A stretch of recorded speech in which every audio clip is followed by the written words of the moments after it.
Bom, essa semana aqui nós tivemos o ato do dia 13, que foi um ato convocado pela CNTE, né? Em conjunto com a União Nacional dos Estudantes, mas principalmente pela CNTE. Foi o primeiro ato depois do recesso do mês de julho. Né? Em mês de julho,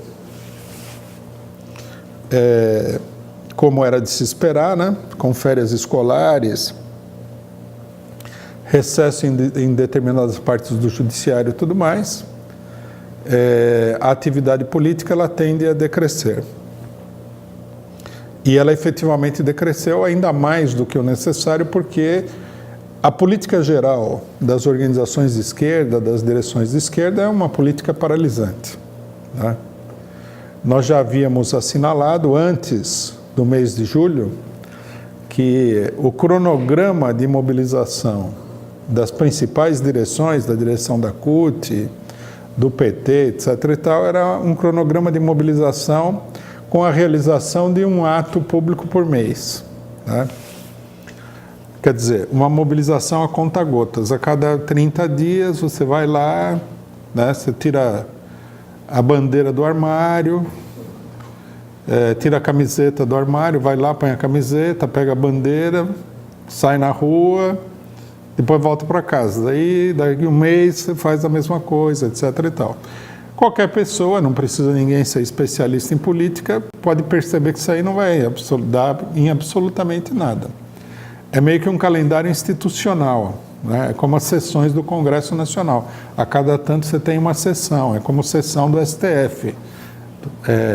Uma, 2 vezes por semana se reúne o STF. Quer dizer, uma rotina, e a rotina, essa rotina não vai, logicamente, deslocar, né, nenhum elemento da situação política. Isso é uma coisa óbvia. A nossa expectativa, logicamente, é que, apoiando esses atos, né, porque nós temos apoiado os atos, apesar da profunda limitação, é que os atos deem lugar a um desenvolvimento político superior, uma mobilização de outras características e uma mobilização mais constante. Né? Então, nós consideramos que um fator decisivo da situação política é justamente a mobilização popular.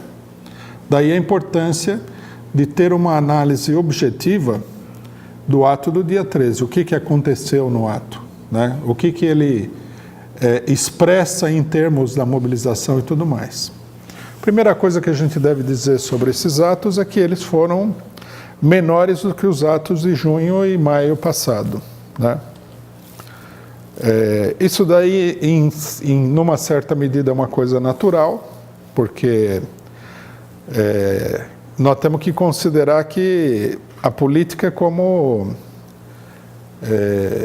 num certo sentido, é como determinado tipo de máquinas, né? Quando elas estão frias, elas têm dificuldade de pegar. E aqui, né, sem se dar conta, as direções políticas provocam um fenômeno que é muito importante de se levar em consideração, que é esfriar demasiadamente o movimento e depois ele não volta rapidamente à situação em que ele estava antes.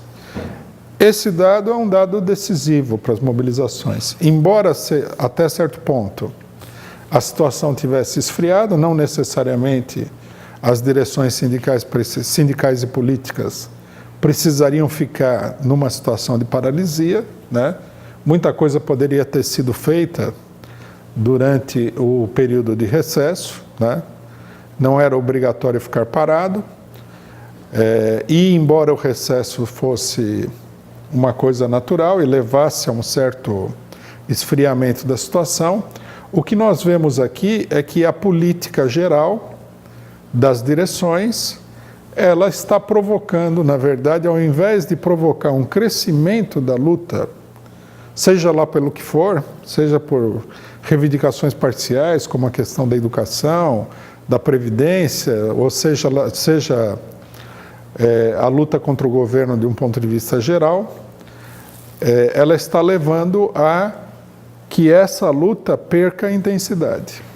Isso aqui é muito importante, porque várias direções, né, principalmente do PT, do PCdoB, em geral a esquerda, né? Nós estamos um tanto quanto isolados nessa posição. Eles acreditam que a política correta e viável é fazer uma espécie de guerra de baixa intensidade contra o governo Bolsonaro, né? O que eles chamam de resistência. Alguns setores têm a avaliação de que o governo Bolsonaro, a relação de forças entre o povo e o governo Bolsonaro não é favorável e, portanto, você precisa de ações de baixa intensidade, né? Então, você precisa, essas ações de baixa intensidade, na opinião deles, serviriam para estimular o movimento. Então, ao invés de você falar fora Bolsonaro, que, segundo eles, não estaria adaptado à situação da relação de forças real, você fala contra o projeto da Previdência, contra o projeto para a educação.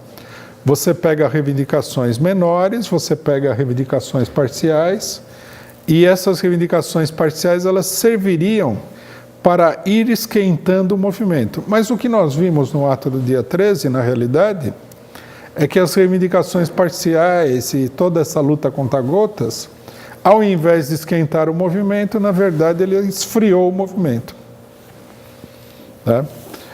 O que coloca, né, um grave ponto de interrogação, um sério ponto de interrogação na política de levar essa luta contra-gotas. Vocês imaginem aqui, né, diante da situação que nós tivemos aí no dia 13, manter essa mobilização morna, porque é disso que se trata, né?